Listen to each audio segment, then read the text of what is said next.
Welcome to the new episode of Policy Beyond Politics. This is a series of conversations I am hosting to discuss the contemporary policy issues that is affecting millions of people in this country. Today, we are going to discuss the policy issues related to alcohol, the alcohol sales, manufacturing of alcohol, the distribution of alcohol network, and so on and so forth. My background in alcohol research goes back to uh, 2014 paper that I co-authored with my colleague, Mr. Rahul V. Kumar, on the import of alcohol to this country. Since then, we have been following the various stories developing in this sector. In the last 2 weeks, we have seen a number of pictures. One picture was giving a very uh, uh, remote order where the people, the buyers, were queuing up in a Delhi storeroom to buy alcohol, and the very next day, Delhi government imposed 70% tax on the alcohol. We could call it as a COVID tax, but I think we have to go beyond what is discussed in newspapers and media. I'll be joined by my colleague and research fellow of CPPR, Mr. Rahul V. Kumar, to discuss the various policy challenges related to alcohol and also how do we envision a better alcohol policy for the country. Alcohol, by the way, one should understand, alcohol is one of the biggest contributors to the revenue for states and to the center. On an average, in this country, around 12,000 crores is collected as excise revenue from the alcohol sales by various states. Around 50% of the alcohol sales is happening in southern states of India, and some of the states, their major income is actually from alcohol.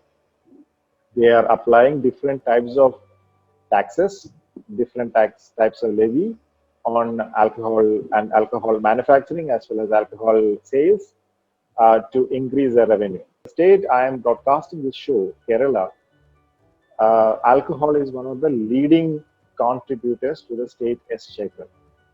We have around 10,000 crores collected from the excise revenue every year in this state.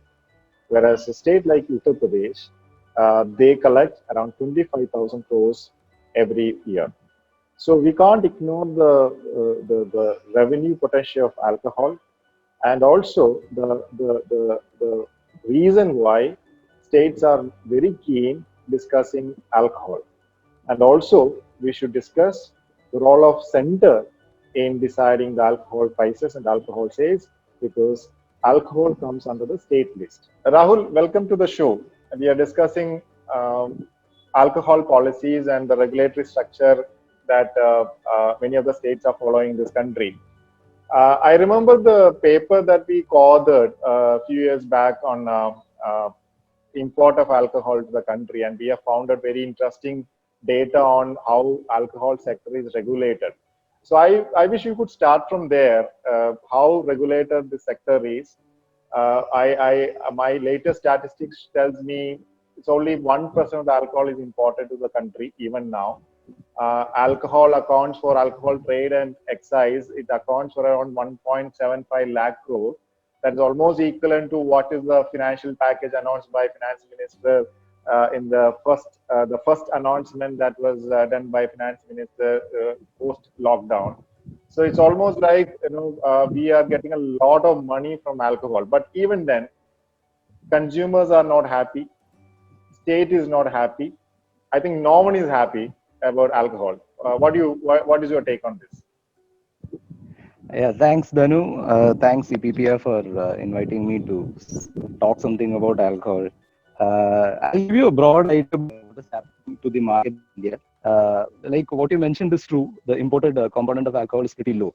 But then there was a recent study which was conducted by AIMS in 2019, where they took a sample of approximately 5 lakh people, and they estimated that in India, the consumption of alcohol is around 16 crore. I mean, the consumers, there are around 16 crore consumers of alcohol. This accounts to around 14% of the total population in India. Now, if you look at this study from another perspective, another publication which was came out through Lancet, it shows an increase from 2007 to 2017 of approximately 38%. So, what this indicates is that India, there is a huge demand for alcohol in the country, and this demand is met by available in the country. Now, again, if you look at alcohol from the perspective of the consumption, what we see is that India is not a huge consumer of alcohol, basically because we have a base population which is much higher than the other countries. But then we consume approximately around 5.9 liters of alcohol per person per year. And this is projected to increase to around 6.9 by the end of 2020. Now, if you compare this with some of the post-Soviet republics like Moldova or other countries in Europe like Lithuania or Czech Republic, the amount of alcohol consumed is pretty much less. Those I countries think have it an is around alcohol consumption of 200. as high as 15. Rahul, I'm sorry to Yeah, interrupt you. I think still, yeah. even now, the per capita consumption for a week in India is around Mm. 200 milliliter. That is very Okay. low compared to the global standards, right? And Yeah, also, one yes. more thing I want to add to this discussion is the demographic dividend that we have. That means we have a younger population. The younger population is actually looking for having a drink every day, or Yes, occasional drinking, or social drinking is a norm today. So yes. the regulatory practices in India is not helping them, right? That is what you are coming to. Yeah, true. The regulatory practices in India that is actually forcing innovation in the sector from the private participants. Now we'll come to that in a minute, but then it is always necessary to highlight how important the sector is. So just giving you certain broad outlines on what's happening. Uh, India, like what I was saying, there is a increase in consumption, which is like marked by many studies. What we see in India is that, like what you mentioned, the total number of liters that is consumed is not on par with certain European countries or with the US. It's much lesser. But then that has much to do with the base population. That's what I feel. But in India, alcohol is also important, like what you mentioned earlier about the paper which we did. Because alcohol sustains a large part of the farming sector, farming community in the country. Now, there are almost like 40 lakh farmers who are directly dependent on alcohol, and 20 to 30 lakh other people who are directly or indirectly like supporting the sector from the farming perspective. So, in that way, the sector is pretty important to a large number of people who are either supported directly or indirectly by it. Now, if you look at the market again from the perspective of the kind of products that are available, uh, what we have done in that paper, we found basically that there are three kinds of different products that are available. One is called the Indian made Indian liquor. The second one is the Indian made foreign liquor. And then the third one is beer, wine, and the imported category of liquor. Like what you mentioned, there are different studies which show that the share of the imported liquor is much lower in India. It's less than 1%, 0.8%.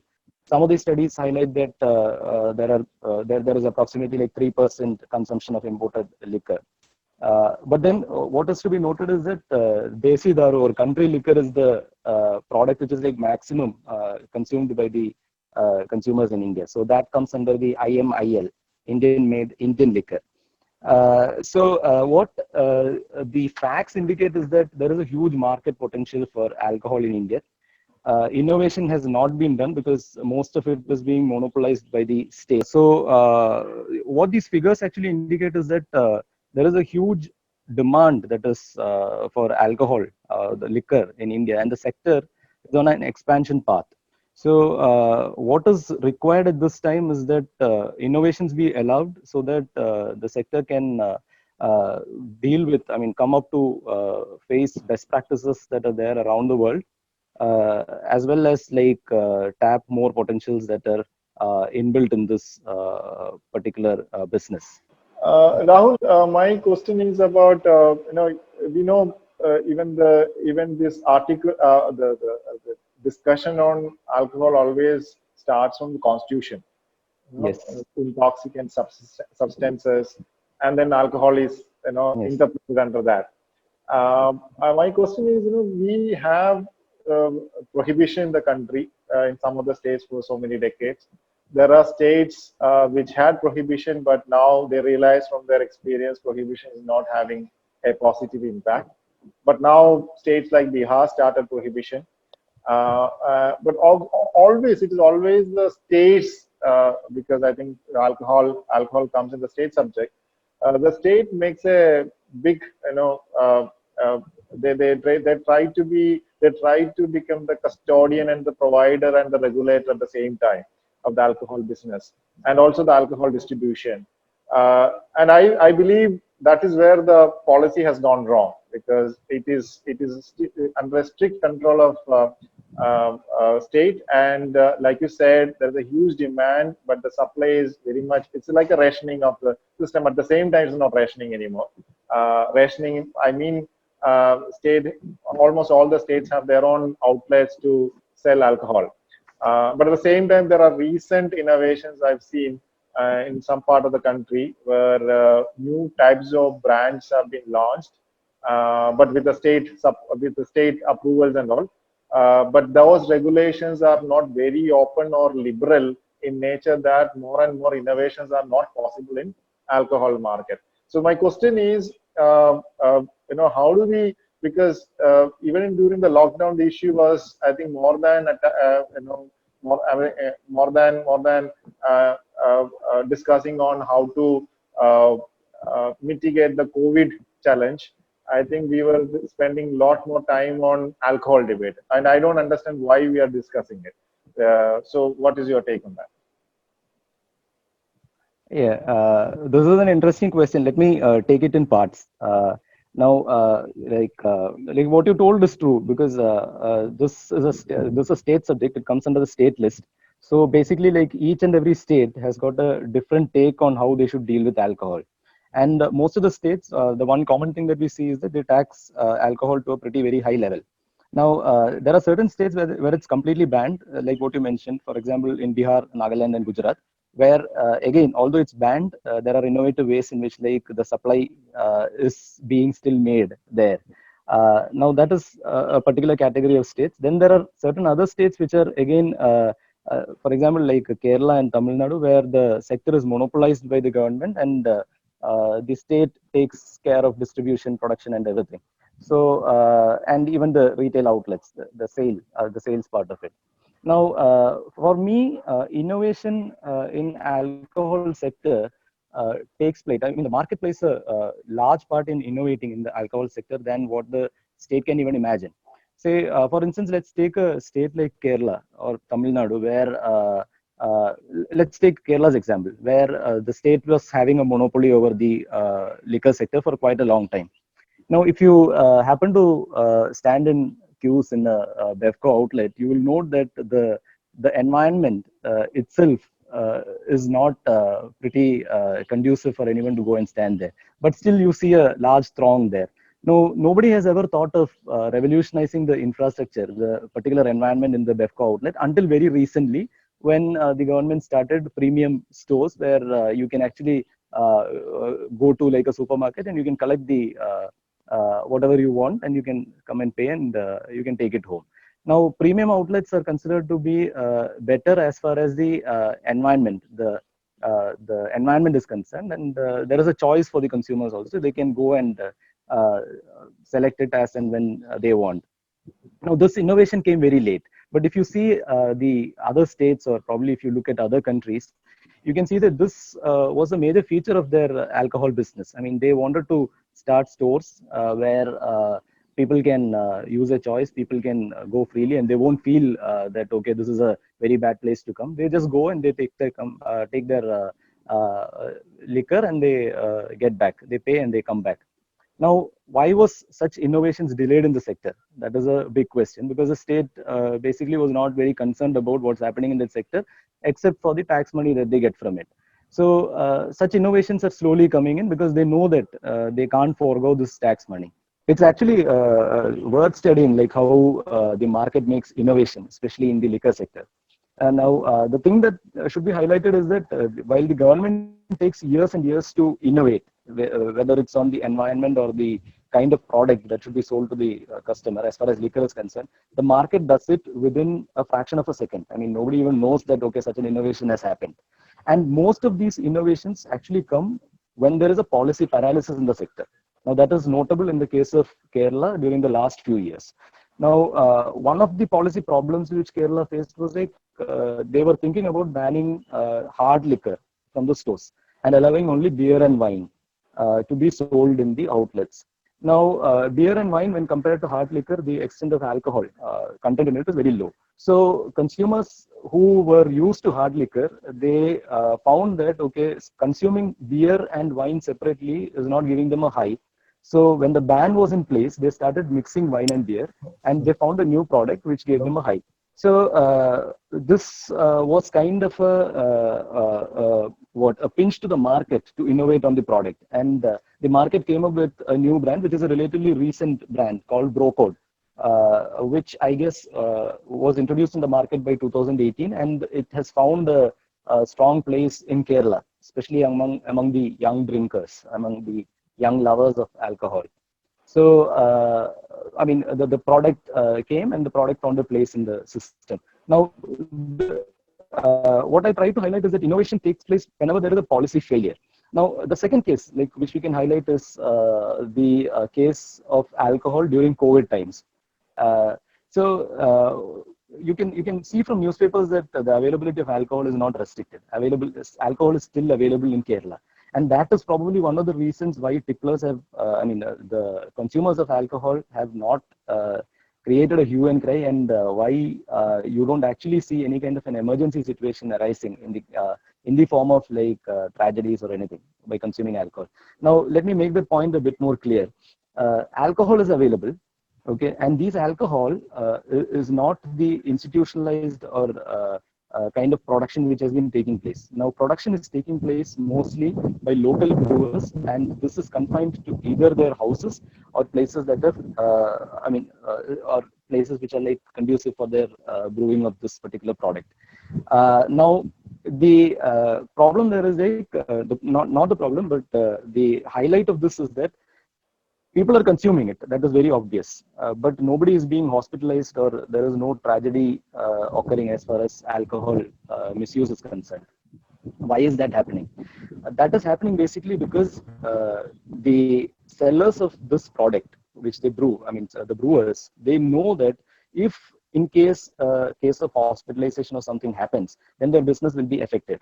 And so they don't want to take that risk. And so what they do is that they either try to make this particular drink less intoxicating, or they try to innovate in its taste or some other thing which is like favorable to the consumer. So we have a new brand during this COVID times which hypothetically is less toxic, which is lesser alcohol content, and which is preferred by the people. People are willing to pay for it. Now, that is a particular kind of innovation, and this is a challenge which the state government has to face once they start opening the liquor outlets. Because there will always be a competition between the locally produced brews, like local production of alcohol, versus the institutionalized industrial kind of production of alcohol. Such innovations take place, although we come to know less of it. That is happening around, and that is quite obvious from the what is happening, for example, like the large the excise raids which have happened, and the large confines of production that has been seized from different parts of the state. So that is also a kind of innovation that is happening in the market. If I summarize the whole discussion, there are a few points I found out. One, the import of alcohol is still restricted, or not only restricted, but it's also having high landing cost, landing tax. That means around 600 to 700% when the alcohol is imported and landed in India, and when it is sold in premier hotels in the country, it could cost to 2,000%. That that the policy itself, there's an inherent flaw in the policy, meaning uh, the, the, the, the people, the majority of the people who really want to have a good drink is not possible. They are not given that opportunity because of the high price, value price that is there with the alcohol products in the country because of the high landing tax. That is point number one.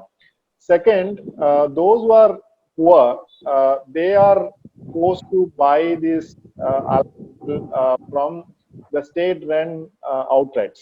There is also a problem with respect to the kind of innovation, the product making, the brands that is available. And third, I mean, I would say that the biggest taxpayers in the country, in a sense, they are treated very shabbily by the state, by asking them to stand in a queue, and whether it's rains or winter or summer or monsoon, they're asked to stay in a queue outside without a roof over them. So they are again treated very shabbily by the state. The third point, I believe, the kind of the technology, the I would even say the gig economy. These are not taken into consideration in the latest policy revisions of the state, because policy has not been revised, first of all. Second thing is, the state doesn't want to give that opportunity for those people who are ready to invest in this sector, whether it's in the form of a startup company or as a part of a new product innovation, because state believes that if they give this license to others, they will lose the monopoly of the trade. So by and large, what happens is alcohol is the sector is completely monopolized by the state. And second, state by doing that, they don't care about the quality and the standard of the product they are selling through their outlets, and also the way they are treating their consumers and customers. Instead, they are only bothered about the money they are getting from the business. Then, in turn, the inadvertent consequence would be like people are, even I would argue that addiction could have a reason because of this policy framework. And second would be the increased demand of alcohol is not met by the state. And third one is like what we have seen in Delhi, a state always takes an arbitrary decision to hike tax. And then what is happening, because nobody is talking about the amount of consumption that is there in the country before and after the imposition of tax, nobody is calculating it. So if there is a reduction, the consumption reduction in terms of high tax, then I would say that the policy has failed, because probably they would have taken new courses or different alternative routes to find alcohol. That is also good for the state, not good for the society, because one, the transaction is not accounted. Second, the quality of the alcohol that you're consuming, nobody knows that. Third is, it's a gray market you are actually supporting. The state can I just interfere there, because that's a point which needs to be done. I mean, that is happening. If this is one of the arguments which was like raised by a group called HipBar, which wanted to transition to online delivery of alcohol. Now, what they were saying is that this lack of knowledge about consumption can actually be eliminated if you have digital transactions, because any kind of transaction which you make online is going to leave a digital footprint. And so you can exactly know how much and what quantity is being consumed, and what are the different kinds of products that are being accessed by different people. Now that part is being highlighted by them. And they also highlight one very interesting hypothesis, that mostly people tend to buy more volume of alcohol when they visit retail outlets which are held by the government. This is because they have to stand in long queues in dingy environment, and they feel that, okay, it's better that I buy 4 or 5 bottles and stock it at home. And this, in fact, can increase the amount of alcohol that they consume. Now, digitally, if you start purchasing, if it is an online purchase, then they deliver even 1 peg to your house and 1 bottle also. So you have a choice of consuming. So you don't have to buy and stock products, and it won't give you any kind of a temptation to have more and more of liquor. So these are two important things which they have often highlighted, HIPAA, which can in fact reduce the consumption of alcohol and also uh, uh, uh, give us data on what is being consumed and how much is being consumed. That's a point which is worth highlighting. Thank you, Rahul. Thank you, Rahul, for giving all these insights. And I'm sure governments, both central and state, they find policies that will they will review the policies that they are practicing now. And I hope the alcohol market is getting liberalized sooner than later, so that the choice and opportunities in the alcohol market will be there for everybody, with the different types of products, with the different prices, with better quality standards. So I'm sure, I hope our discussion would reach to the policymakers and decision makers so that they will take an informed decision. Thank you so much. Thank you, Zanu. Thank you, CPPR, for the lively talk. Winston Churchill, former Prime Minister of United Kingdom, used to say, I have taken more out of alcohol than what alcohol can take out of me. In this context, I believe what state has done is what state has tried to take out whatever they could take out from the alcohol, instead what alcohol could take out of us. So what we need to think is what way we could help the sector to come up with a better provisioning mechanism, a better manufacturing mechanism, a better supply chain mechanism, so that better quality, a better revenue for the state, better outlets for drinkers to go and consumers to go and buy products. I think that is what we need to do, and for that we need to liberalize, deregulate the policy framework that is governing the alcohol sector from state to state in the country. Thank you so much. And if you like the video, please follow the hashtag CPPRindia on our social media pages for the updates. And we will come back to you with a new topic in the next segment of Policy Beyond Politics. Thank you so much.